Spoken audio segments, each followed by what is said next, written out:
মামা খালু না থাকলে সার্টিফিকেটের কোনো দাম নেই। 40-এর পর আর শিক্ষাগত যোগ্যতার কোনো দাম নেই। দাম কর্মক্ষমতার।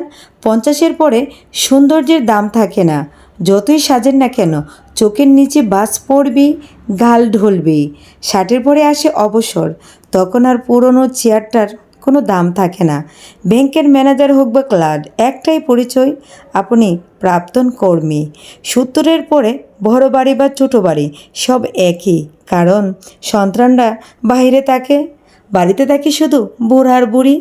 80-র পর টাকা থাকলেও লাভ নেই, হাঁটার শক্তি থাকে না।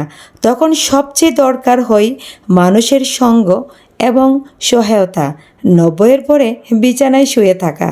তাহলে এত কিসের অহংকার, এত কিসের তোমার দিমাগ, এত কিসের অহংকার বলেন তো? যাই হোক, আবারও ওয়েলকাম জানাচ্ছি আমার নতুন একটা ভিডিওতে। আশা করি সবাই ভালো আছেন। আলহামদুলিল্লাহ, আমরাও খুবই ভালো আছি। আজকেও কিন্তু খুব মজার মজার রান্নাবাড়া নিয়ে চলে আসলাম। এই তো আজকে কিন্তু অনেক পদ রান্নাবাড়া করে যাচ্ছি। চিংড়ি মাছ দিয়ে আজকে কী রান্না হচ্ছে বলেন তো? আজকে চিংড়ি মাছ দিয়ে লাউ রান্না করেছি, ডাল দিয়ে আজকে লাউ ভাজি করেছি, তারপরে আরও অনেক কিছু রান্নাবাড়া করেছি। একটু উস্তা ভাজি করেছি, তাও আবার দেশি আলু দিয়ে।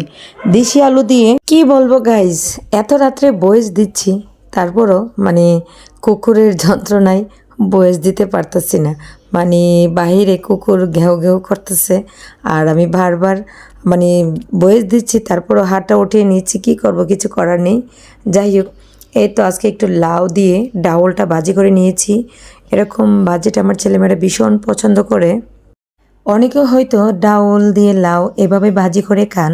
হ্যাঁ, খুবই মজা লাগে, বিশেষ করে রুটির সঙ্গে আরও বেশি ভালো লাগে। যাই হোক, আমি মাঝে মধ্যে রুটি দিয়ে খাই বা অনেক সময় ভাত দিয়েও খাই, আমার কাছে ভীষণ ভালো লাগে। আর একটু মাছ রান্না করব, এটা মনে হয় ফাঙ্গাস মাছ কিনা আমি জানি না, আমার মনে হচ্ছে না, যেহেতু আগের ভিডিও। আর কী কী রান্নাবাড়া করেছিলাম চলুন। চিংড়ি মাছ দিয়ে লাউ, আর এই যে মাছগুলো ভাজি করছি, এগুলো একটু ঝোল দিব। আর তো দেখলেন এই ডাউল ভাজি করলাম লাউ দিয়ে, আর এই যে মাছটাকে একটু ঝোল দিয়ে দিব। আর আমার ছেলেমেয়েরা এই মাছটা হয়তো পাঙ্গাস মাছ মনে হয় পছন্দ করে তারা। এই তো পাঙ্গাস মাছই, এই তো দেখাই যাচ্ছে, বোঝা যাচ্ছে। যাই হোক, এটাকে একটু জোল জোল করে নিব। যাই হোক, সবার কী অবস্থা, কেমন আছেন? আর অবশ্যই ভিডিওটা সম্পূর্ণ দেখবেন, ভালো লাগলে লাইক কমেন্ট শেয়ার দিবেন।